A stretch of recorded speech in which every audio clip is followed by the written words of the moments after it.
ఒక లోతైన అధ్యాయాన్ని మనం ప్రారంభిద్దాం. మత్తయి సువార్త 28వ అధ్యాయం. మత్తయి సువార్త 28వ అధ్యాయం. స్పష్టంగా తప్పులు లేకుండా, పోటీ పడకుండా, నాకు వినబడేలాగా బాగా చదివాలి. ఎవరైనా ఉంటే చదవండి. 28వ అధ్యాయం 18 నుండి 20 వచనాలు.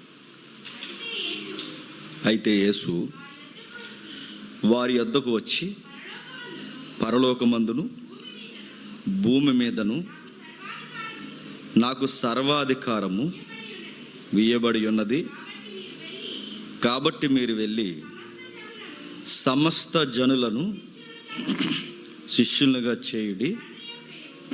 తండ్రి యొక్కయు, కుమారుని యొక్కయు, పరిశుద్ధాత్మని యొక్కయు నామంలోనికి వారికి బాప్టిజం ఇచ్చుచు,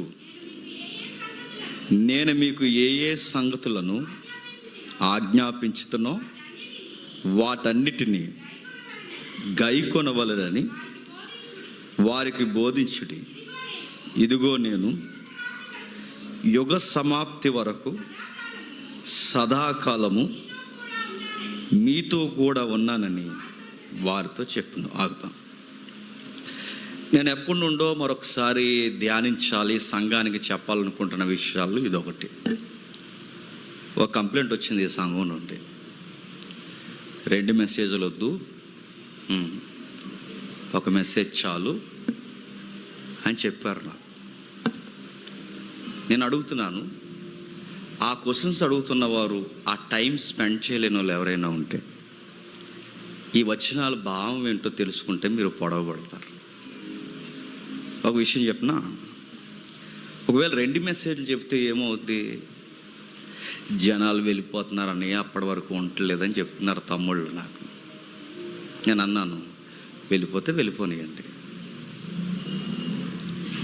చర్చ్ అనగానే చాలామంది ఏమనుకుంటారంటే, చర్చిని ఫుల్గా మనుషులతో నింపేయడం అనుకుంటారంటే. నేను మళ్ళీ చెప్తున్నాను, అలా నింపేయాలంటే చాలా చిట్కాలు ఉన్నాయి. ఉపయోగిస్తే నింపేయచ్చండి. నాకు వాగ్దాట్ ఉంది, దేవుడిచ్చాడు. వాక్చాతుర్యం ఉంది, దేవుడిచ్చాడు.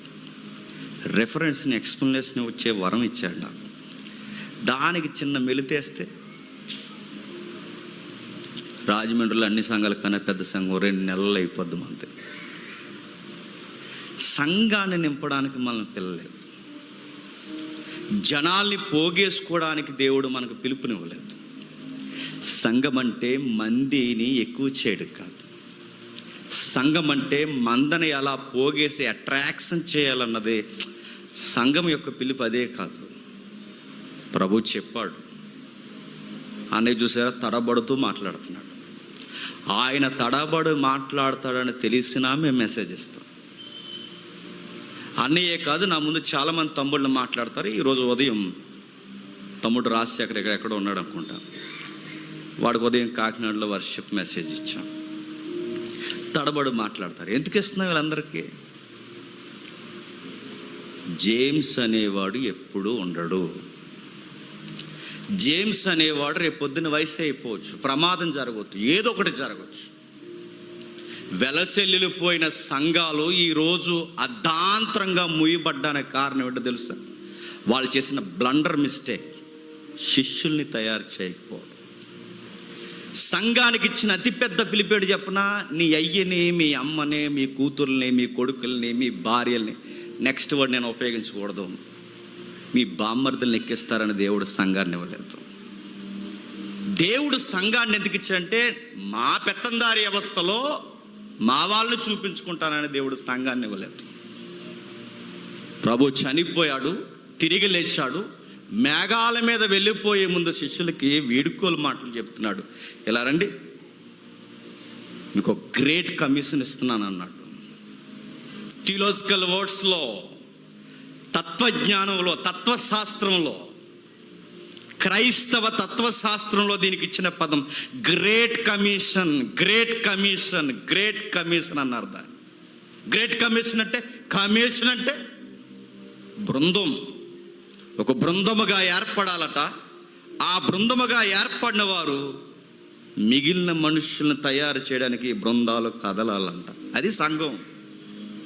సంఘం అంటే దేవుడు మనల్ని పిలిచాడు, మనం చెప్పండి మరికొంతమందిని పిలవాలి. దేవుడు మనల్ని తయారు చేశాడు, మనం మరికొంతమందిని తయారు చేస్తాం. జరుగుతున్నాయి ఈ సంఘాల్లో. ఎక్కడైనా అడుగుతున్నాను, ఎక్కడైనా రేపొద్దున జేమ్స్ గారు చనిపోతే సంఘాన్ని మూసేస్తారా?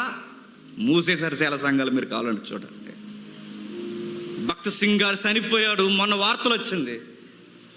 ఎబ్రోన్ సంఘాలు ఈరోజు చూడండి వార్తల్లో కోట్లకి కొట్టుకుంటున్నాయి. ఎందుకు? మళ్ళీ భక్త్ సింగ్ గారు కనబట్టలేదు అక్కడ. చాలా సంఘాలు ఉన్నాయి, ఎన్నో సంఘాలు ఉన్నాయి, ఎకరాల సంఘాలు ఉన్నాయి.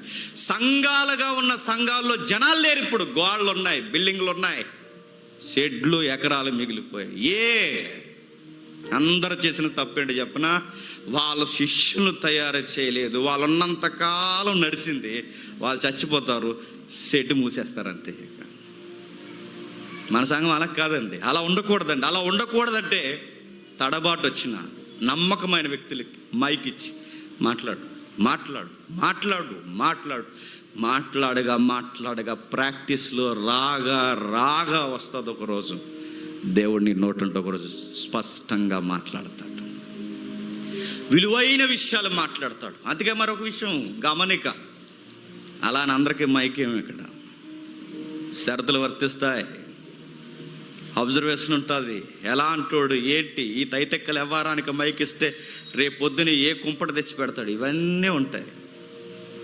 2 మెసేజ్లు. ఎందుకంటే ఈరోజు ఫస్ట్ మెసేజ్ చెప్తున్నాడు, రేపొద్దున ఈ వ్యక్తి ఒక ప్రాంతంలో మెయిన్ మెసేజ్ చెప్పే అంత ఎత్తుకేది కాదు. నువ్వు వేరొక ప్రాంతానికి వెళ్ళాలి, అక్కడ నువ్వు కట్టాలి, మరొకరిని తయారు చేయాలి, అక్కడి నుంచి ఆ వ్యక్తి వెళ్ళాలి, అక్కడ కట్టాలి. ఇదంతా కమిషన్ అన్నారు దీన్ని. ఒక బృందముగా ఏర్పడిన తర్వాత మనం చేయాల్సిన బాధ్యత. అందుకే మొదటి వర్తమానాలు ఉంటాయి. మీరు ఎక్కడైనా మీరు చూడండి, మొదటి వర్తమానాలు ఉండవు. ఉన్న వర్తమానంలో కూడా సరైన వాక్యం ఉండదు. Worship worship worship worship worship worship అంటే ఏంటి? ఊగేయడమా? వర్షిప్ వర్షిప్ వర్షిప్ అనదు. వర్షిప్ పాటలకు ఉండే ప్రాధాన్యత వాక్యాన్ని ఎందుకు ఇవ్వట్లేదు? ఎప్పుడు మరియమ్మ గొడవే మీకు, ఎప్పుడు జక్కే గొడవే మీకు, ఎప్పుడు తెచ్చుకునే గొడవే, ఆ పిండి పిసుకు తొట్టు గొడవే, ఆ బుడ్డు గొడవే మీకు ఎప్పుడు. నేను టెక్స్ట్లు ఉన్నాయి, నేను అడుగుతున్నాను.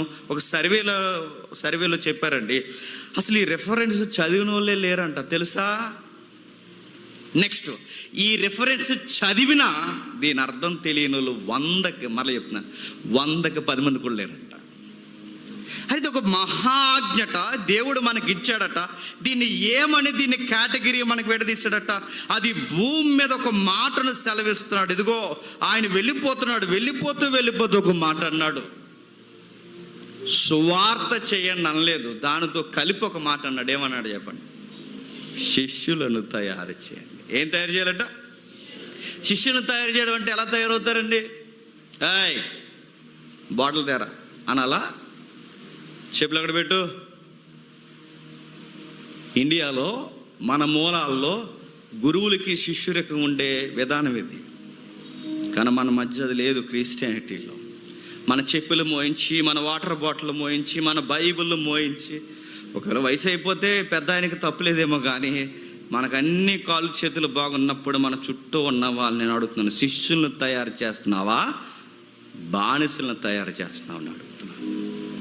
మీరు మెజారిటీ సంఘాలను మీరు గమనించండి, ఓపెన్గానే చెప్తున్నాను, మెజారిటీ సంఘాలను గమనించండి. సంఘాల్లో ఉన్నవారు శిష్యులను తయారు చేస్తున్నారా? లేదు, ఆ వర్డ్ లేదు. శిష్యుల డెఫినేషన్ వేరే వాళ్ళ దగ్గర. చర్చిలో ప్రెసిడెంట్స్ ఉంటారు, చర్చిలో ట్రెజరీ మెంబర్స్ ఉంటారు, చర్చిలో వర్షిప్ లీడర్స్ ఉంటారు, చర్చిలో సండే స్కూల్ టీచర్లు ఉంటారు, చర్చిలో యూత్ లీడర్స్ ఉంటారు, చర్చిలో శిష్యులు ఉండరు. చిన్నగా అంటే తయారయ్యే బోధకులు ఉండరు. మన దగ్గర ట్రెజరీ మెంబర్లు ఉండరు. ట్రెజరీయే లేదు మనకి, అకౌంట్ లేదు. మన దగ్గర బాగా చూడండి, చర్చిలో ప్రెసిడెంట్లు ఉండరు. మన చర్చిలో వ్యవహారాలు ఏమి లేవు. మన చర్చిలో ఎవరు ఉంటారంటే మొదటి వర్తమానికులు ఉంటారు. చెప్పండి, ముఖ్యమైన వర్తమానికులు ఉంటారు, వర్తమానికులు ఉంటారు ఇక్కడ. మరి ఎవడో చేయింది మీరెందుకు చేస్తున్నారంటే ఇదే చేయమన్నాడు ప్రభు, ఇదే చేయమన్నాడు. ఇంతకే మనల్ని పిలిచాడు.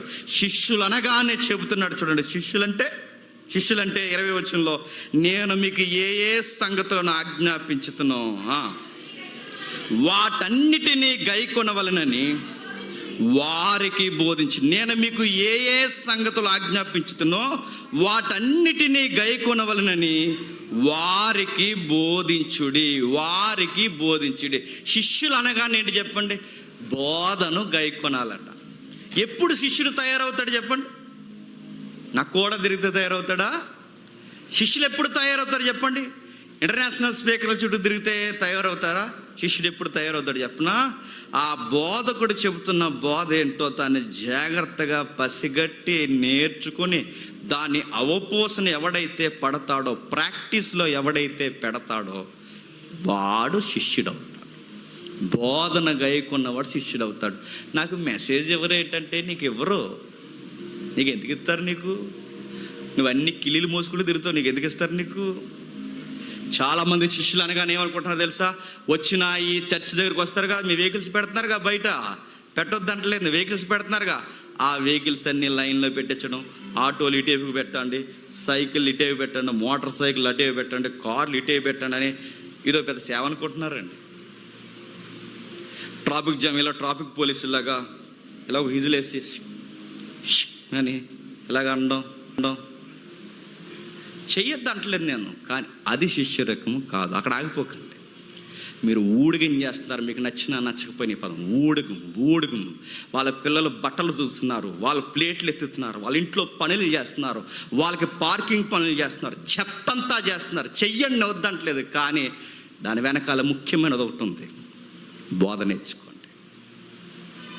సరిగ్గా కరోనా టైంలో నా ఎక్స్పీరియన్స్ నేను చెప్తున్నాను. కరోనా టైంలో సిటీ అంతా నిశ్శబ్దం అయిపోయింది. ఎక్కడికక్కడే బ్లాకులు వేసి, మీకు తెలుసు కదండి, కరోనా డ్యూటీ చేస్తున్నాం. ఆ టైంలో ఈ హాస్పిటల్ వెనకాల ఏదో ఏరియా ఉంది, ఆ పేరు నాకు గుర్తులేదు. ఈ హాస్పిటల్ వెనకాల శాంతినగర్ ఏదో ఉంది కదా, సిటీ వెనక ఇంకా శాంతినగర్ ఏదో ఉంది. ఆ శాంతినగర్ ఏరియాలో డ్యూటీ చేస్తున్నాం. కోవిడ్ కేసులు ఎక్కువైనాయి. గవర్నమెంట్ హాస్పిటల్ భూతాల సెంటర్లో తయారైంది మన గవర్నమెంట్ హాస్పిటల్. ఎవ్వరు రావట్లేదు, కాకులు కూడా వినబట్టలేదు అక్కడ. అన్ని శవాల కుప్పలు అలా తిరుగుతున్నాయి, అన్ని భయం. అంబులెన్స్ వస్తుందంటే భయంగా తిరుగుతున్నారు. చర్చిలు లేవు, ఎక్కడ చర్చిలు పెట్టట్లేదు, గవర్నమెంట్ ఒప్పుకోవట్లేదు. ఆ టైంలో ఆన్లైన్ మీటింగ్స్ ఎక్కువ జరిగాయి, గుర్తుందలేదు మీకు? ఆ టైంలో ఒక ప్రసంగికుడు మంచి ప్రసంగాలు చెబుతున్నాడు. ఆ టైంలో ఎవరైతే ఏముంది కొంచెం చెప్పి ఇందామని వెళ్ళాను నేను, మాస్క్ పెట్టుకుని నన్ను గుర్తుపట్టేస్తారని చెప్పి కూర్చున్నాను. లాంగ్గా కూర్చున్నాను. ఆయన చెప్తున్నాడు, చక్కగా వాక్యం వివరిస్తున్నాడు ఆయన. ఈయన వెనకాల ఉన్న శిష్యులందరూ ఏం చేస్తున్నారు చెప్పండి? ఆయన వాక్యం చెప్తుంటే అక్కడ సోదెట్టుకుంటున్నారండి. చాలా ఫైర్ అయ్యి నేను అన్నాను, బుద్ధి లేదా? గడ్డి తింటున్నారా? అన్నం తింటున్నారా? గడ్డి తింటున్నారా? మీ గురువుగారు అక్కడ వాక్యం చెప్తున్నప్పుడు బుద్ధి లేదరా మీకు అని అడిగాను నేను. ఇంకెలా ఎర్రగా చూశారు.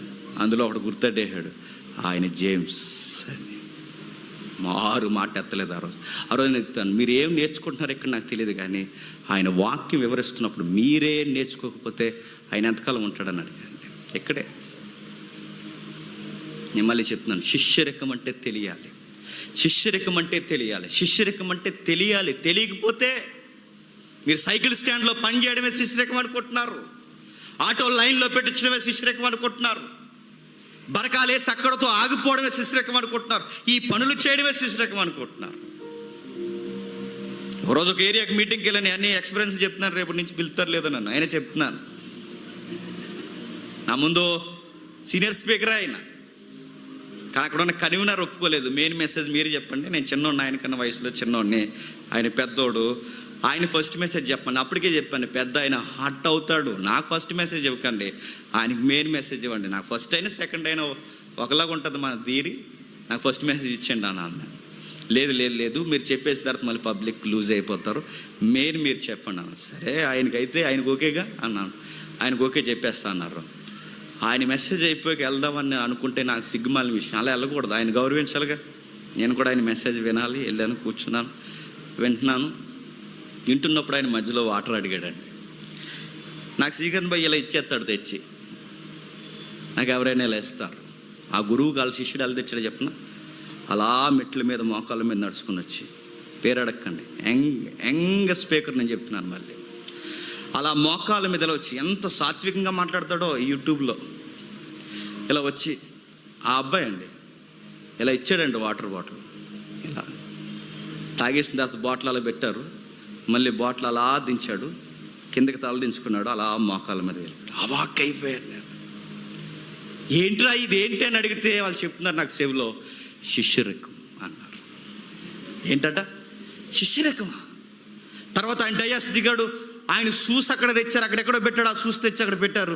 ఆ షూస్ ఆయన తొడుక్కుంటుంటే ఆయన కాలుకి తగిలేస్తున్నారు. ఏంటిది అని అడిగితే శిష్యరకం. ఆయన అలాగే ఎదిగాడు, మేము కూడా అలాగే ఎదుగుతాం. అడుగుతున్నాను, ఆయనకి వయసు అయిపోయిందా? ఆయన కదలలేని 60 ఏళ్ళ వృద్ధుడైతే చెయ్యండి, తప్పులేదు. ఆయన వాటర్ బాటిల్ ఇవ్వండి, తప్పులేదు. మెసేజ్ డిస్టర్బెన్స్గా నిలబడకూడదని అందుకే బెండ్ అయ్యొచ్చంటే తప్పులేదు. కానీ ఇదే శిష్యరకం అనుకుంటే నేను చెప్తున్నాను, మీరు శిష్యరకం చేయట్లేదు. మళ్ళీ నేను చెప్తున్నాను, బానిస బతుకులు బానిసలు అయిపోయారు, ఊడిగం చేస్తున్నారు వాళ్ళకి. అందుకే ఈ సంఘానికి మీరు వస్తున్నప్పుడు నేను ఈరోజు క్లారిటీ ఇవ్వాలనుకుంటున్నాను. మీరు దయచేసి మాకు ఎవరికి ఏం చేయొద్దు. ఏమైనా ప్రేమ చూపిస్తే ప్రేమ చూపించండి, కానీ మా కంగారు పడిపోయి నా చెప్పులు మీరు తెచ్చేస్తే నా కంగారు అయిపోయి నాకు కాల్ జబ్బు ఏదో వచ్చేస్తుంది ఏదో ఒక రోజు. నేను సీరియస్గా చెప్తున్నాను. నేను అవి బాగోవు దేవుని దృష్టికి. చేసిన దాఖలాలు ఉన్నాయి బైబిల్లో. నేను చెయ్యొద్దు అంటలే, చేయండి.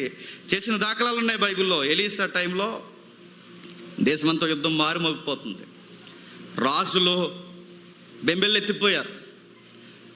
అపోజిషన్ దగ్గరలో దిగారు. ఆ పొలిమేర్లమ్మ దగ్గర నుంచి వాళ్ళకి ఇన్ఫర్మేషన్ పంపిస్తున్నారు, నేడు కల్లా మీరు మాకు యుద్ధానికి వచ్చిన సరైన ఇన్ఫర్మేషన్ మాకు ఇవ్వకపోతే అయిపోతారు మీరు అని చెప్పారు. ఇప్పుడు టెన్షన్ వీళ్ళకి, రాజులకి, సొంత రాజులకి, గెలుస్తామా గెలవమా, యుద్ధానికి వెళ్ళాలా వెళ్ళకూడదా, రేపు ఏం జరుగుద్ది, యుద్ధంలో రిజల్ట్ మనకు తెలియాలంటే దీర్ఘదర్శి కావాలి. దీర్ఘదర్శి అంటే ప్రవక్త కావాలి. ప్రవక్తలు ఎవరున్నారు? అప్పటికి ఏలియా గారు చనిపోయారు. ఎవరున్నారంటే అప్పుడు ఏలియా గారు శిష్యుడు ఉన్నారు. ఎవరు చెప్పండి? ఎలీసా. ఆ ఎలీసా అనే పేరు గుర్తురాలేదండి ఆ రాజుగారికి. ఆ చుట్టూ ఉన్న ప్రజలకు ఎలీసా అనే పేరు గుర్తురాలేదు. ఏం గుర్తొచ్చింది తెలుసా? ఏలియా భోజనం చేసిన తర్వాత చేతులు కడుక్కోవడానికి నీళ్ళు వేసేవాడు కదా ఒక కుర్రోడు. 10 సంవత్సరాలు ఏదో సర్వీస్ చేశాడు. ఏలియా భోజనం చేసిన తర్వాత నీళ్ళు వేసేవాడు. కడుక్కుంటున్నప్పుడు ఆ ఏలియా చేతుల మీద నీళ్ళు వేస్తున్న కుర్రోడిని పిల్లండి అన్నారు. మీకు ఏమర్థమైంది? ఏలియాకి సర్వీస్ చేశాడు. ఏలియా కూడా తిరిగాడు. ఏలియా భోజనం చేసినప్పుడు వయసు అయిపోయిన ఆయన్ని తండ్రి సమానుగా భావించాడు, పరిచర్య చేశాడు, అన్నీ చేశాడు. అక్కడ తాగిపోయాడా? ఏలియా తర్వాత ఏలియా అంతటోడయ్యాడు. నువ్వు ఆ గిన్నెల దగ్గర ఉండిపోతున్నావు, నువ్వు ఆ గ్యాస్ స్టవ్ దగ్గర ఉండిపోతాను. సర్వీస్ చేయి. నేను మళ్ళీ అడుగుతున్నాను, చాలామంది దైవజనులు ఇంటికి వెళ్తారు, వెళ్ళి ఏం చేస్తారు? దైవజనరాలు ఎలా అందట, వచ్చావా రా నాన్న, చాలా నైస్గా అందరు కదలండి, మళ్ళీ నన్ను తప్పట్టుకట్టు, వచ్చావా వెళ్ళరా డాడీ ఇలా రా, ఆ 2 గిన్నెలు కడిగి అన్న కడిగేస్తుంది ఈవిడ. కడిగేస్తే అప్పుడు ఈవిడేమంటుంది, ఈరోజు నేను ఈ పని చేశాను కదా, నాకు కనీసం ఒక్క రెఫరెన్స్, ఒక్క వాక్యం ఏదో ఒకటి నాకు చెప్పండి అంటారా? ఈ పనులన్నీ నేను చక్క పెడతాను, నాకు ఒక్క వాక్యం నాకు ఈరోజు ఏదో ఒకటి నేర్పించండి అంటారా? మొత్తం పని చేసి అన్నదంటే ఇప్పుడు స్ట్రాంగ్గా టీ ఎట్టమంటారు ఇద్దరికని. మీకు ఒక గ్లాసు చెప్పండి, నాకు ఒక గ్లాసు టీ తాగి చచ్చిపోండి ఇద్దరు. అడుగుతారు వాక్యాలు డిస్కషన్ లేవా? పని చేసా పోనీ దైవజనుల మీద ప్రేమ చేస్తావు. నువ్వేం నేర్చుకుంటున్నావు? వాళ్ళ చుట్టూ ఉండి వాళ్ళు వేసుకున్నట్టు బట్టలు వేసుకోవడం, వాళ్ళు మాట్లాడినట్టు మాట్లాడడం, వాళ్ళలాగా బిహేవ్ చేయడం, ఇవి నేర్చుకుంటున్నావా? బోధ నేర్చుకుంటున్నావా? శిష్యులతో చాలా మమేకం అయిపోయాడు, శిష్యులతో చాలా దగ్గర అయిపోయాడు. ఎంత దగ్గర అయిపోయాడంటే శిష్యుల్ని పిలిచాడు. ఒక మాట అనేవాడు యేసుక్రీస్తు వారు. శిష్యులందరూ ఇప్పుడు మీరందరూ పబ్లిక్ అనుకోండి, వీళ్ళు నా శిష్యులు అనుకోండి, నాకు దగ్గరగా ఉన్న వాళ్ళు అనుకోండి శిష్యులు గారు నాకని పెద్దగా ఉన్నారులేండి అనుకోండి. వీళ్ళ దగ్గరగా ఉన్నప్పుడు వెళ్తే ఏం మాట్లాడతారంటే, యేసుప్రభు వారు మీరందరూ వెళ్ళిపోతారు, మేమందరం పక్కకి వెళ్తాం. అప్పుడు యేసుప్రభు వారు ఎలా అనేవారు ఏమని తెలుసా? ఇందాక చెప్పిన వాక్యం మీకు అర్థమైందా అని అడిగేవాడు. అదే సార్ మాకు అర్థం అవ్వలేదు, ఇందాక ఆ ఇత్తనాల కోసం ఏదో చెప్పారుగా, ఆ పొదల్లో పడిన విషయాలే ఏంటి గురువు గారు అని అడిగేవారు. అది శిష్యరేఖం అంటే. అలాంటి మాటలు ఉన్నాయి ఈరోజు గురువు శిష్యుల మధ్య. ఇందాక మీరు చెప్పారు, ఇందాక వాక్యం చెప్పారండి గురువుగా, మీరు బోధకులుగా కాపరిగా అక్కడ నిలబడి చెప్తున్నప్పుడు జేమ్స్ బ్రదర్ నేరుగా నా గుండెలను గుచ్చేసిందాన్ని డిస్కషన్ నీకుందా? ఎస్ బ్రదర్ తీసుకొచ్చేవారు, మాట్లాడేవారు. ఇందాక వాక్యం చెప్పాను, మీకు అర్థమైందా? ఇలా రండి, నాతో మెలుకు కలిగి కొంచెం ప్రార్థన చేయండి. నేర్పించేవాడండి అన్నీ నాయన. కొంచెం ప్రార్థన చేయండి, వాక్యం చదవండి. యెషయాలో ఆ మూల భాగం ఎలా రాయబడింది మీకు అర్థమైంది అది అని అడిగేవాడు. మోసే ప్రవక్త నన్ను గురించి సెలవిచ్చిన మాట ఉంది, అది మీకు అర్థమైందా? ఇంకో రేపు వెళ్ళిపోతాను, నువ్వు వెళ్ళిపోయిన తర్వాత మీరు ఉపవాసాలు చేయాలి, మీకు అర్థమైందా? నేను తాగు గిన్నెలోది, మీరు తాగలరు. ఇలాంటివన్నీ పర్సనల్గా మాట్లాడేవారండి. మనం ఏం మాట్లాడుతున్నాం చెప్పండి శిష్యులతో? మన శిష్యులు ఏం మాట్లాడతారు చెప్పండి? కూడా తిరిగి రేపు చచ్చి ఉంటుందండి? ఉండదు కదండి. అసలు లేకపోతే ఏదో స్కూల్కి హాలిడే ఇచ్చిన ఫీలింగ్ మనకి. శిష్యులను చూడండి, నేర్చుకుంటున్నారు. ఎంత బాగా నేర్పిస్తున్నాడు. ఒకసారి లోతైన అధ్యాయానికి వెళదాం, మాట్లాడదాం. చదవండి ఒకసారి ఆ వచనాన్ని చదవండి. అయితే యేసు వారి యొద్దకు వచ్చి, పరలోకమందును భూమి మీదను సర్వాధికారము ఇవ్వబడి ఉన్నది, కాబట్టి మీరు వెళ్ళి సమస్త జనులను శిష్యులుగా చేయండి. మనం పబ్లిక్లోకి ఎందుకు వెళ్తున్నాం చెప్పండి? సమాజంలోకి ఎందుకు వెళ్తున్నాం చెప్పండి? చెప్పాలి. సువార్త చేయడానికి వెళుతున్నామని ఆగిపోకండి. సువార్తలో ఇంక్లూడ్ అయిపోయింది ఏంటో తెలుసా? శిష్యులను తయారు చేయడానికి వెళ్తున్నాం, మనుషులను తయారు చేయడానికి వెళ్తున్నాం. మనుష్యుని మనుష్యుడిగా తీర్చిదిద్ది వాడిని ఒక బోధకుడిగా, ఉపదేశకుడిగా, ఒక వక్తగా, దేవుని తరపున ఒక పాత్రగా, ఒక విలువైన సంఘంలో ఘనమైన పాత్రగా వాడిని తయారు చేయాలనుకుంటున్నాం. బయట అడుగుతారు పబ్లిక్, ఏ అధికారంతో మీరు మా ఈదిలోకి వచ్చి సువార్త చెబుతున్నారా? అడగరా? ఏ అధికారంతో మా ఈదిలోకి వచ్చి సువార్త చెబుతున్నారంటే ప్రభు అన్నాడు, హెవెన్లీ అథారిటీతో చెప్తున్నాను చెప్పండి అన్నాడు. ఏంటట? బయటలకు అర్థమవుతుంది మాట. పరలోకపు అధికారంతో ఇదిగో మేము చెబుతున్నాం. పరలోకపు అధికారంతో బాప్టిజం ఇచ్చి యోహాన్ని అడిగేవారు, నువ్వు ఏ అధికారంతో బాప్టిజాలు ఇస్తున్నావు అంటే, బాప్టిజం ఇచ్చి యోహాన్ చెప్పిన మాట ఏంటి చెప్పండి? పరలోకం నుండి నాకు అధికారం అనుగ్రహింపబడింది అన్నాడు. ప్రభు అయిన యేసుక్రీస్తు వారు సెలవిచ్చిన మాట ఏంటి చెప్పండి? నువ్వు ఏ అధికారంతో ఈ క్రియలు చేస్తున్నావు అంటే ప్రభు అన్నాడు, పరలోకపు అధికారంతో. ఇప్పుడు నేను అడుగుతున్నాను, ఇంత కమాండ్గా ఎలా మాట్లాడుతున్నావు జేమ్స్ అంటే చెప్పండి? పరలోకపు అధికారంతో. మీరు ఎలా చెబుతున్నారు సువార్త? మీకు ఎవడిచ్చాడ్రా పర్మిషన్ అంటే, పరలోకం ఇచ్చింది మాకు అధికారం. పరలోకం ఈ భూలోకం అధికారాల కన్నా, ఈ అధికారుల కన్నా, ఇక్కడ వచ్చే పర్మిషన్స్ కన్నా మాకు వచ్చిన ఒకే ఒక్క ఆజ్ఞ, పరలోకపు ఆజ్ఞ. దానివల్ల ప్రకటిస్తాం. మనం చెబుతాం, అడ్డొస్తారు, రకరకాల ఇబ్బందులకు మనకు గురి చేస్తారు. సైలెంట్, ప్రేయర్ చేయండి. ఆయన చెప్పిన మాట తూచ తప్పకుండా పాటించండి. అడ్డొచ్చిన వాళ్ళ సంగతే చెప్పండి, ఆయన చూసుకుంటాడు. అలా ఎలా చూసుకుంటాడంటే, చరిత్ర ఉంది. చరిత్రలో చాలా గంభీరమైన సత్యాలు ఉన్నాయి. కానాను భూభాగానికి ముందు ఐగుప్తి ప్రాంతం నుంచి 40 సంవత్సరాలు ప్రయాణం చేసి ఇశ్రాయేలు ఒక భౌగోళికమైన ప్రదేశానికి, అంటే ఐగుప్తు నుంచి కానాను భూభాగానికి కదిలి వెళ్ళిపోతున్నప్పుడు అడ్డొచ్చిన జాతులు ఇశ్రాయేలుని అడ్డగిస్తే ఏమైంది చెప్పండి? ఈరోజు సూర్యుని కింద లేకుండా ఆ తెగల పేర్లు కనుమరుగైపోయాయి. సువార్తకు అడ్డొచ్చిన కుటుంబాలు కొన్ని రోజులకి ఆధార్ కార్డులు ఉండవని నేను సిరిసి చెప్తున్నాను. సువార్తకు అడ్డొచ్చిన అధికారులు కుటుంబాలు తర్వాత చాలా పరిస్థితులు, చాలా ఘోరాలు ఎదుర్కొంటారు. దేనికైనా, ఏ విషయానికైనా మీరు ఎదురెళ్ళండి, కానీ సువార్తకు ఎదురెళ్ళారో ప్రభు అన్నాడు, ఇదిగో ఈ బండకు ఒకడు ఎదురొచ్చినా, ఈ బండకి ఒకడు ఎదురు నిలబడినా, ఈ బండ మీద ఎవడైనా పడినా, ఈ బండెళ్ళి వాడి మీద పడినా తునాతునకలు అయిపోతాడని రాయబడింది. ఆ బండే సంఘము, ఆ బండే సువార్త. ఈ సువార్త ఏ అధికారంతో మీరు చెబుతున్నారంటే, ఇది మా గ్రేట్ కమిషన్, ఇది మా ప్రభు ఇచ్చాడు మాకు. మమ్మల్ని తయారు చేశాడు. ఆ వ్యభిచారిని మార్చడానికి వెళుతున్నాం, ఆ దొంగని మార్చడానికి వెళుతున్నాం, ఆ అబద్ధాల కోర్ని మార్చడానికి వెళుతున్నాం. మనిషి అంటే బతుకు ఇది కదరని చెప్పడానికి వెళుతున్నాం. నైతికత ఏంటో చూపించడానికి ఈ సొసైటీలోకి వెళ్ళి మేము మాట్లాడాలని దేవుడు మమ్మల్ని పిలిచాడు. చెప్పడానికి మేము బయలుదేరాం. ఇది మా పిలుపు. ఈ ఆజ్ఞ పాటించేది ఎవరున్నారు చెప్పండి? సువార్త అనగానే ఏమనుకుంటారు తెలుసా? ఏడాదికి 4 మీటింగ్లు పెట్టడం,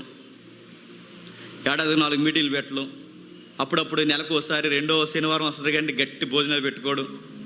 ఈ సువార్త పనులు అంటే 4 మీటింగ్స్ పెట్టడం అయిపోయింది, భోజనాలు పెట్టుకోవడం అయిపోయింది, తర్వాత ఏదో ఒక కల్చరల్ ప్రోగ్రామ్స్ లాగా అవి పెట్టుకోవడం, క్రిస్టియన్ కల్చరల్ ప్రోగ్రామ్స్ అన్నమాట.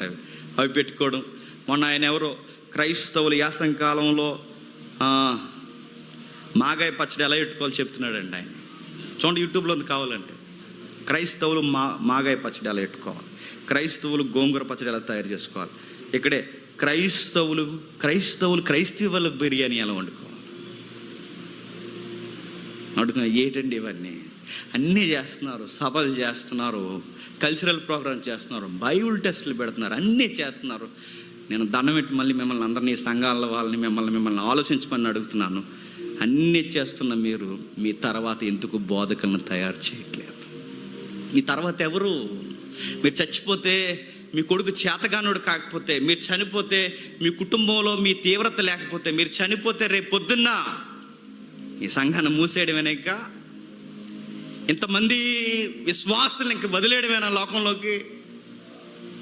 రేపొద్దున ఇదే తీవ్రత ఉన్న నాయకులు లాంటి మీ వెనకాల మరొక శిష్యులు లేరు సార్. బాధాకరమైన విషయం, ఒకరోజు నేను సేవకుల సదస్సుకి వెళ్ళాను మండపేటలో. సార్ పేరు ఏం పేరు? ప్రసాద్ పాల్ గారు. ఆయన చాలామంది సేవకుల్ని ఇక్కడి నుంచి అండవాన వరకు ఎక్కడెక్కడో సేవకులు అందరిని పిలిపించారు. సేవకుల సదస్సులోనే 500 మంది సేవకులు, 500 మంది సేవకులు. అది సేవకుల సదస్సు కాదు, సభలా ఉంది అది. అంతమంది సేవకులు వచ్చి కూర్చున్నారు. అందరి మధ్య నేను చిన్నవాడిని, నా ముందు పెద్ద ఆయన వాక్యం మాట్లాడుతున్నాడు. ఆయనకున్న తగ్గింపుని బట్టి దేవుని స్తుతించాను. ఆయన ఒకరోజు చమత్కారంగా ఒక మాట అన్నాడు, నాకు భలే నచ్చింది. ఈరోజు సంఘాలు ఎలా ఉన్నాయో తెలుసా? నాకు కూతురు పుట్టింది, నెక్స్ట్ ఎవరు పుడతారో తెలియదు. కూతురు పుడతారు, కొడుకు పుడతారు, మళ్ళీ కూతురే పుట్టింది అనుకోండి, మళ్ళీ కొడుకు పుడితే బై గాడ్ గ్రేస్ మళ్ళీ కూతురు పుడితే గొడవలు. అప్పుడు నేను అనుకుంటాను, అల్లుడికి ఏమి ఎత్తున్నారు సార్ కట్నం అంటే, అప్పుడు నేను అంటాను 2 సంఘాలు ఉన్నాయండి. పెద్దలుడికి పెద్ద సంఘం, చెప్పండి. చిన్నలుడికి మీ అయ్య జాగీరా సంఘం. కట్నాలుగా సంఘాన్ని ఇవ్వడం ఏంటి అని అడుగుతున్నాను. కట్నాలుగా సంఘాన్ని ఇవ్వడం ఏంటి? సంఘాన్ని కట్నంగా ఇస్తావా? రక్తం ఇచ్చి సంపాదించావా? అడిగాడు ఆ రోజు అంతమంది సేవకులు నా పాస్టర్ గారు. నాకు భలే అనిపించింది. ఎంత ఉదారమైన మాట చూడండి. సంఘాన్ని కట్నాలకు ఇచ్చేయడం ఏంటండి? సంఘాలను కట్నాలకి ఇచ్చేస్తున్నారు. మనుషుని అంటే వీళ్ళందరూ ఏం అడగరంటే అడగరు. వీళ్ళు బానిసలు, స్లేవ్స్, ఏమనరు. నేను నవ్వుతే నవ్వుతారు, మీరు అందరు నవ్వుతారు. నేను ఏడిస్తే మీరు అందరూ ఏడుస్తారు. స్లేవ్స్ అంటారండి. నేను మళ్ళీ చెప్తున్నాను, నువ్వు ఎందుకు ఏడుస్తున్నాను అడగరు నన్ను. నేను నవ్వుతే నవ్వుతారు, నేను ఏడిస్తే ఏడుస్తారు. నేను ఇక్కడ పాట పాడితే నా స్వరం బాగోకపోయినా సూపర్ బ్రదర్ అలాంటి స్వరం ఉండాలి ఈ భూమి మీద అంటారు నన్ను ఎంత పొగేస్తారో నాకు. స్లేవ్స్. ఇక్కడ ఏం జరిగినా మీరేమనరు. నాకు ఏదైనా జరిగితే నాకన్నా ముందు వివరణ మీరే ఇచ్చేస్తారు. స్లేవ్స్. ఒక రచయిత ఇలా అన్నాడు, ముగించేస్తాను. ఒక రచయిత ఇలా అన్నాడు, ఏమన్నాడు తెలుసా? ఒక మంచి గురువుని తయారు చేస్తాడు, ఒక చెడ్డ గురువు, చెప్పండి, చెడ్డ గురువుని తయారు చేయడు, స్లేవ్ని తయారు చేస్తాడు. స్లేవ్ అంటే బానిసని తయారు చేస్తాడు. ఒక మంచి గురువుని తయారు చేస్తాడు. ఒక చెడ్డ గురువుని కూడా కాదు, స్లేవ్. ఎప్పటికీ నీవు నీ పిల్లలు మాకు ఎప్పటికీ ఊడుగు చెప్పండి చెయ్యాలరా, అంతే. అలా సెట్ చేస్తారండి సెట్టింగ్లన్నీ. బైబిల్ చెప్తుంది ఇది కాదు పరిచర్య అంటే. సభలు పెట్టేసి అయిపోయినాయి కాదు పరిచర్య అంటే. పరిచర్య అంటే భోజనాలతో ముగించడం కాదు పరిచర్య అంటే. పరిచర్య అంటే ఏంటి ప్రభు అని అడిగితే చెప్తున్నాడు ఆయన, శిష్యులను తయారు చేయాలి. ఒకరోజు బిల్లీ గ్రహం గారు ఉన్నారు కదండి, అమెరికా గొప్ప ఎవాంజలిస్ట్. బిల్లీ గ్రహం గారికి ఒకరోజు ఇంటెలిజెన్స్ డిపార్ట్మెంట్ అంతా వచ్చింది ఆయన దగ్గరికి. వచ్చి ఒక మాట మాట్లాడారు, అయ్యా మీరు పాలిటిక్స్లోకి వస్తే మీకు అపోజిషన్ కూడా ఉండదు, మీకున్న ఫాలోయింగ్కి. మీరు ఒక ఫుట్బాల్ స్టేడియంలో మీటింగ్ పెడితే 2 పార్టీలు, ప్రతిపక్షం మిత్రపక్షంగా కలిసి, అధికార పార్టీ ప్రతిపక్ష పార్టీ కలిసి ఈ ఫుట్బాల్ స్టేడియంలో మీటింగ్ పెట్టిన ఇంత జనం రావట్లేదు. కానీ మీరు స్పీకర్ అంటే ఇంత జనం వచ్చేస్తున్నారు. అమెరికాలో ఎంత మంచి ఫాలోయింగ్ మీకుంది. మీరే గనక అమెరికాకి ప్రెసిడెంట్ అయితే అపోజిషన్ కూడా ఉండదు. మీరు ప్రెసిడెంట్ అవ్వచ్చుగా అని అడిగారు మేధావి వర్గాలు వచ్చి. ఆయన అన్నాడు, మంచి సజెషన్ ఇచ్చారు, వెరీ గుడ్, ఒక మాట నేను చెప్తాను. ఏమంట తెలుసా? నా నాలెడ్జ్ని, నా టైంని, నాకు ఇచ్చిన టాలెంట్ని, దేవుడు నాకు ఇచ్చిన ఈ లైఫ్ను ఉపయోగించి ఒక నలుగురు శిష్యుల్ని నేను తయారు చేస్తాను, కానీ ఈ రొచ్చు పాలిటిక్స్లోకి రానన్నాడు. గుర్తుపెట్టుకోండి. అమెరికా ప్రెసిడెంట్ ఆపరొద్దు, మనకి నెంబర్ ఎత్తున్నారంట, వస్తావా? ఇది నెంబర్కి వెళ్ళిపోతాం. ప్రెసిడెంట్కి, పంచాయతీ ప్రెసిడెంట్కి వెళ్ళిపోతాం. మనం ఎమ్మెల్యే గారు ఏదన్నా చిన్న పదవి ఇస్తారంటే వెళ్ళిపోతాం. అమెరికా ప్రెసిడెంట్ హోదా మీదే ప్రతిపక్షాలు కూడా మీకు మిత్రపక్షాలుగా నిలబడిపోతాయి. అసలు మీకు అపోజిషనే ఉండదు. ఏమంటారని అడిగితే ఆయన అన్నాడు, అస్సలు వద్దు, నా టైం, నా ఎనర్జీ, నా నాలెడ్జ్, నా లైఫ్ అంతా ఉపయోగించి నలుగురు బిల్లీ గ్రహాలను తయారు చేస్తాను తప్ప నా టైంని, నా నాలెడ్జ్ని పట్టుకెళ్ళి ఈ టైంని పాలిటిక్స్లో నేను అస్సలు పెట్టను, పాలిటిక్స్లో నా లైఫ్ని వ్యర్థము చేయను అన్నాడు. ఆ కమిట్మెంట్ ఉండాలంటే సంఘం. అందుకే బిల్లీ గ్రహం గారు వెళ్ళిపోయిన ఇప్పటికీ ఆ వ్యవస్థ ఎలా నడవగలుగుతుంది? మరి కొంతమంది బిల్లీ గ్రహం నిలబెట్టి వెళ్ళిపోయాడు కనుక నడుస్తుంది. అందుకని బతికేస్తాను చెప్పండి. లింగుమని కొడుతూ ఇంకో 50 సంవత్సరాలు బతుకుతాం మనం అందరం కలిసి. 50 ఏళ్ళ తర్వాత ఏంటి? ఒకరు ఉండేవారండి, ఆ రోజుల్లో యూట్యూబ్లో కూడా చూసామండి, వెళ్ళిపోయాడండి, ఆ తర్వాత మూసారని చెప్పుకోవాలా?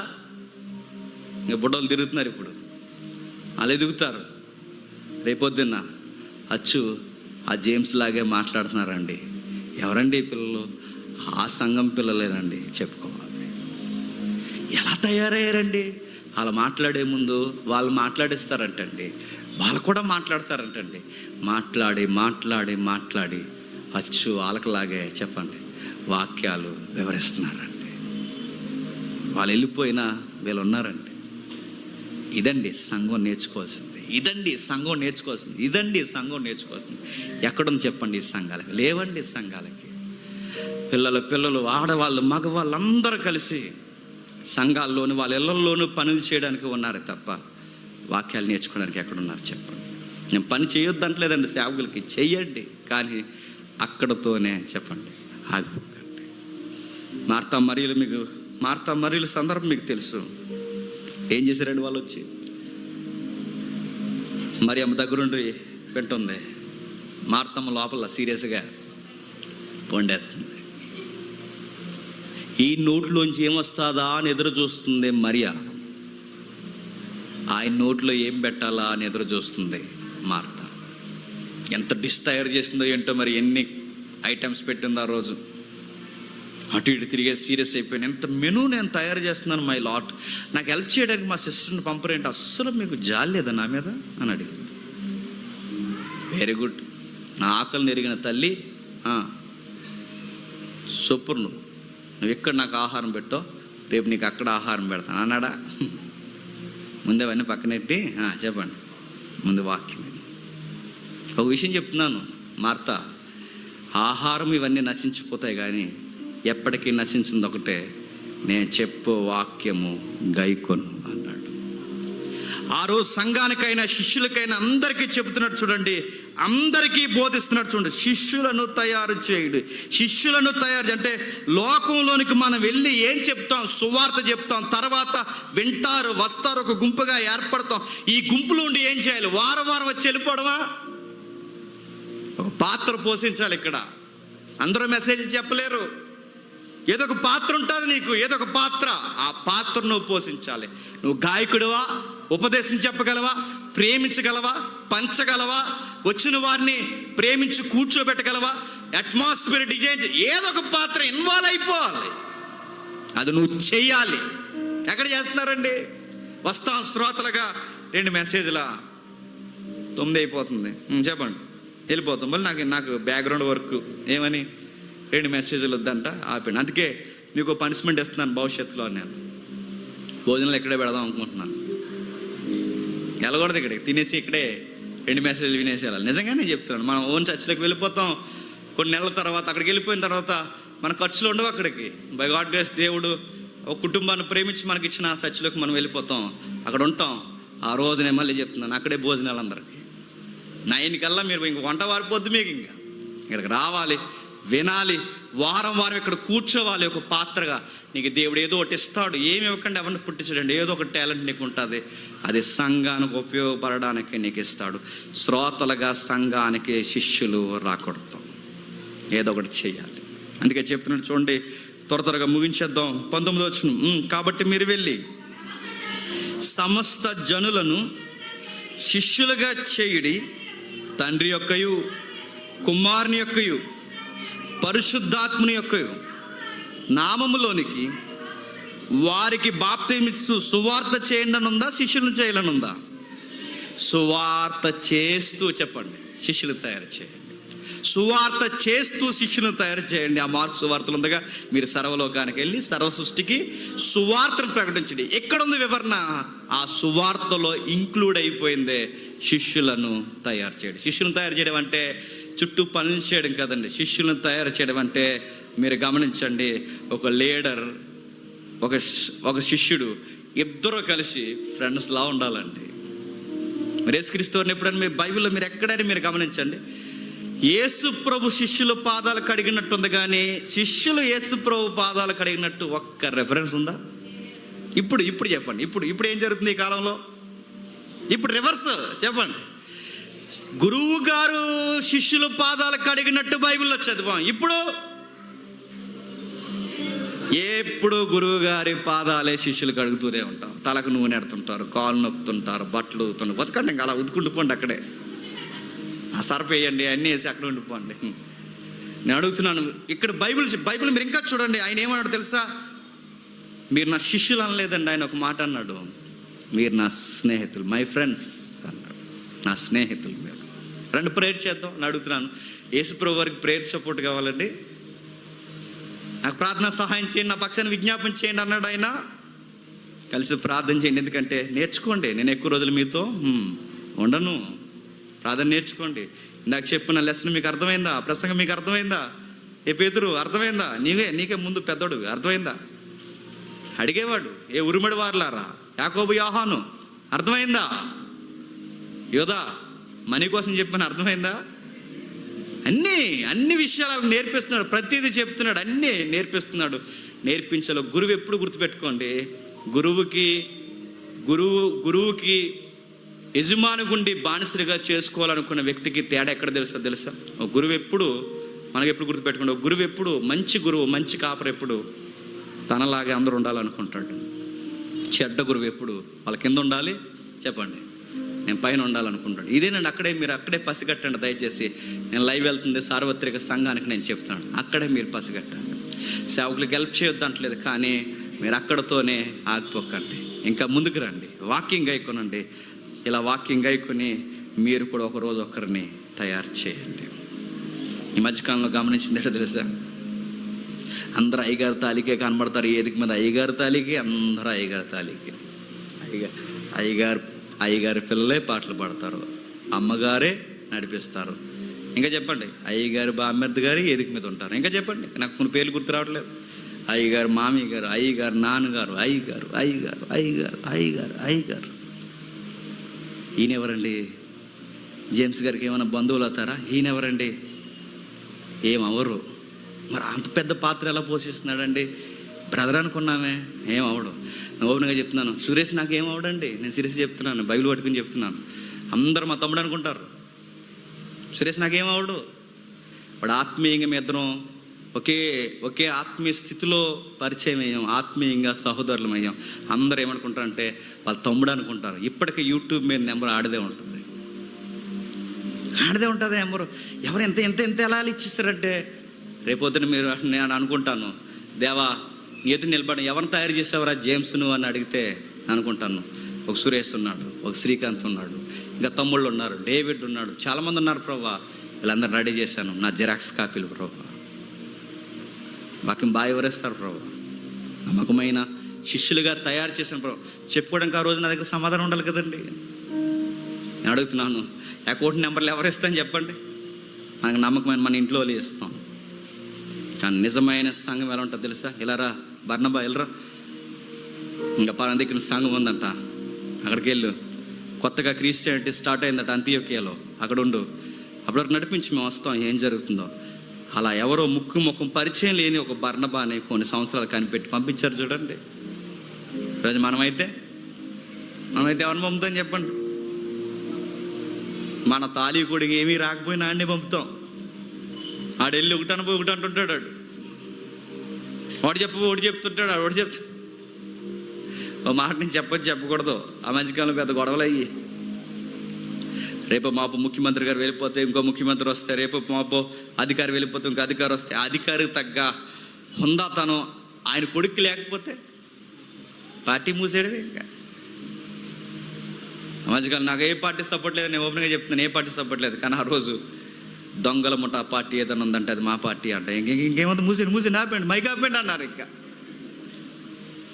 సబ్జెక్ట్ మీద గ్రిప్ లేకపోతే, ఎక్స్ప్లెనేషన్ లేకపోతే, ఒక రాజకీయ పార్టీలే మూసేయాల్సి వస్తే, నేను అడుగుతున్నాను, సంఘంలో ఎవడు పడతాడు నిలబడి వాక్యాన్ని నేర్చుకోకుండా అలాగొచ్చి అప్పటికప్పుడు మన తాలూకా మన బీరకాయ పీసులు అని చెప్పి పంపించేసి వాళ్ళని ముందుకు తోసేస్తే, వీళ్ళకి ఏదో తలా తోక ఏమీ లేకుండా వాళ్ళు ముందుకు తోస్తే సంఘం ఏమైపోద్ది చెప్పండి? మూసేయడమే ఒక రోజు అంతే. పార్టీలే సరైన నాయకులు లేకపోతే మూసేయాల్సి వస్తే, సంఘానికి సరైన నాయకులు లేకపోతే చెప్పండి మూసేస్తారు. అందుకే కిందకి అంటున్నాడు, వెళ్ళండి, నేను మీకు ఏ ఏ సంగతులు ఆజ్ఞాపించుతున్నో వాటన్నిటినీ గైకొనవలనని వారికి బోధించుడి. ఇదిగో నేను యుగ సమాప్తి వరకు సదాకాలము నేను మీతో కూడా ఉన్నానని వారితో చెప్పాను. ఇలా వెళ్ళి మనం వర్క్ చేస్తున్నప్పుడు మనతో ఎవరు ఉంటారండి? ఆయన చెప్పాడు, నేనే మీతో ఉంటాను అన్నాడు. నేను మిమ్మల్ని తయారు చేశాను, ఇది ఒక గ్రేట్ కమిషన్, 12 మందిని తయారు చేశాను, ఒకడు వెళ్ళిపోయాడు, ఇంకా 11 మంది ఉన్నారు. మీరెళ్ళి ఈ ప్రపంచానికి శిష్యరికం అంటే ఏంటో నేర్పించండి. ఆ 11 మంది రాజమండ్రి లాలాసరు వరకు అందించారు. 11 మంది, అందులో ఒకడు ఇండియాకు వచ్చాడు, మన కేరళ ప్రాంతాల వరకు పనిచేశాడు. ఆయన పేరు సెయింట్ థామస్. ఆయన సమాధి నేటికి మన మధ్య కనబడుతుంది. ఎక్కడ శిష్యుడు, ఎక్కడ వరకు వచ్చాడు, ఎందుకు ఎంత కసిగా బూదిగంతాల వరకు వచ్చారంటే, ఆయన ఆరోహణం అయిపోతూ వెళ్ళిపోతున్నప్పుడు ఒక మాట చెప్పాడు, సర్వలోకానికి వెళ్ళండి, సర్వ సృష్టికి సువార్త చెప్పండి, చెప్పేసి కాళ్ళు దులిపేసి వచ్చేయకండి, శిష్యులను తయారు చేయండి. పురాతనమైన చర్చ్ ఎప్పుడో 2000 సంవత్సరాల క్రితం ఆ 2వ శతాబ్దం 1వ శతాబ్దపు వ్యవధిలో కట్టబడిన పురాతనమైన చర్చిలు కేరళ, తమిళనాడులో ఉన్నాయంటే నమ్మగలరా? సెయింట్ థామస్ పేరు మీద ఎప్పటికే చర్చిలు అంటే ఎవరు కట్టారు? అప్పుడు వచ్చిన థామస్, అప్పుడు వేసిన సువార్త ఈరోజు ఉంది. బాధాకరమైన విషయం, ఆ రోజు ఇందిరాగాంధీ, నెహ్రూ మొట్టమొదటి ప్రధానమంత్రి, ఇందిరాగాంధీ గారు, వీళ్ళందరి డిస్కషన్లో వాళ్ళ నాన్నగారు చనిపోయారు, ఇందిరాగాంధీ వచ్చింది, వాళ్ళ డిస్కషన్ జరిగింది. ఆ రోజుల్లో, ఆ స్వతంత్రం వచ్చిన దినాల్లో ఇండియాలో క్రిస్టియానిటీ పర్సంటేజ్ ఎంత అని లెక్కలేస్తారు. ఆ రోజు 2%. మళ్ళీ ఇన్ని సంవత్సరాల తర్వాత మళ్ళీ లెక్కలేయండి, ఈ రోజుకి ఇండియాలో క్రిస్టియానిటీ చెప్పండి 2%. పెరగలేదు. ఎందుకు పెరగలేదు? భక్తులు అలా వస్తారు, నొప్పి లేకుండా ఫ్యాన్ల కింద కూర్చుంటారు, ఏసీ లేదు ఇందులో అని అడుగుతారు, భోజనాలు ఎట్రా అన్నారట, ఎట్రు అని మాట్లాడతారు. మరి వీళ్ళు ఎవరంటే, ఇదిగో క్రైస్తులు అని చెప్పుకుంటే మరి ఎంప్లాయీగా ప్రాబ్లం అవుద్దంటే, ఇంకా మేము ఫుల్ ఫ్లెడ్జ్డ్గా క్రిస్టియానిటీలోకి మేము వెళ్ళలేదని, జస్ట్ ప్రాక్టీస్ అని. అందుకే గవర్నమెంట్ లెక్కల ప్రకారం, బాగా వినండి, గవర్నమెంట్ లెక్కల ప్రకారం ఈ రోజుకి ఇండియాలో 2% క్రిస్టియన్. ఎందుకు చెప్పిన, సంఘాలు మందలను పోగేసుకున్నాయి, సంఘాలు జనాలను పోగేసుకున్నాయి, సంఘాలు డబ్బును పోగేసుకుని అందలాలు కట్టుకున్నాయి, సంఘాలు శిష్యులను తయారు చేయలేదు. శిష్యులను తయారు చేస్తే ఇదే నేర్పించాడు, వెళ్ళండి సదాకాలం మీతోనే ఉంటాను. ఎంతకాలం చేయాలి ప్రభా? ఒక 10 years, ఒక 11 years, ఒక 15-20 years, ఎన్ని ఇయర్స్ చేయాలి ప్రభా ఈ వర్క్ అంటే? యుగ సమాప్తి వరకు సంఘము చెప్పండి ఈ పని చేయాలి. ఎప్పటి వరకు? ఈ భూమి ఉన్నంతకాలం, సూర్యుడు వీక్షిస్తున్నంతకాలం, ప్రకృతి నడుస్తున్నంతకాలం సంఘం యొక్క పని ఏంటి చెప్పండి? మనుషుల్ని తయారు చేయడం, వాళ్ళ పాత్రలు ఏంటో నేర్పించాలి. అందుకేనండి ఫ్యాన్స్ వద్దు, శ్రోతలు వద్దు, వ్యక్తులు వద్దు, జనాలు ఎంతమంది వస్తున్నారు, ఎంతమంది వెళ్ళిపోతున్నారు, ఈ లెక్కలేమొద్దు మనకి. బిల్లీ గ్రహం గారిలాగా కనీసం ఒక 4 చెప్పండి నాణ్యమైన శిష్యులను తయారు చేస్తే చాలు. ఈ జనరేషన్కి దేవుడి పట్ల మనం చాలా ఎక్కువ చేసినట్లే. ఆ నలుగురిని తయారు చేస్తే చాలు. దేవుడు well done my boy James, very good, మంచి వర్క్ చేసావు. ఈ నలుగురిని నువ్వు తయారు చేయి, అదొకటి చాలు. 4 లక్షల మంది మన సంఘానికి వచ్చిన నలుగురు కూడా లేకపోతే జేమ్స్ ఏం చేసావురా, గడ్డితో కట్టావు సంఘాన్ని అని అడుగుతాడు. జేమ్స్ నలుగురిని కట్టావు చాలు. ఇప్పుడు చెప్పాను, ప్రోత్సహించుకుంది. ఎవరైనా కొత్త వారు ఇక్కడ చెప్పినప్పుడు, మెయిన్ మెసేజ్ జేమ్స్ చెప్పినప్పుడు వెళ్దామని అనుకోకండి. రండి, వాళ్ళని ప్రోత్సహించండి. వాళ్ళు చెబుతున్నవి కూడా వినండి, ఆసక్తిగా వినండి. వాళ్ళకి కూడా చెప్పాలనిపిస్తుంది. వాళ్ళు తయారవుతారు. రేపొద్దున వాళ్ళు తయారైన తర్వాత మీకు రేపొద్దున దేవుడు ఆ వరం ఇస్తే మిమ్మల్ని అక్కడే ఉంచుడు, మిమ్మల్ని కూడా ఇక్కడ తీసుకొస్తాడు, మీతో మాట్లాడిస్తాడు. మీకు ఏదో ఒక వరం ఉంటుంది, మిమ్మల్ని అక్కడ వదలడు, ఖచ్చితంగా వాడుకుంటాడు. సంఘం అంటే ఒకరిని ఒకరు చెప్పండి, ప్రోత్సహించుకోవాలి. ఒకరోజు ఒక ఉందా స్థితిలోకి మనం నిలబడాలి. ఎలా ఉండేవాళ్ళు ఎలా అయిపోయామరా, ఇదే సంఘం. మారదామా, నిలబడదాం, మన పర్సనాలిటీని డెవలప్ చేద్దాం. దేవుని కొరకు ఉన్నతమైన ఎవరిని కదిపిన వాళ్ళు సత్యం ఉందని బయట వాళ్ళకి ఒక సాక్ష్యం ఇద్దాం. మిగిలిన సంఘాలకి ఈ చిన్న మంద మాదిరికరమైన సంఘముగా తయారు చేద్దాం. అలానే కళ్ళు మూసుకోండి.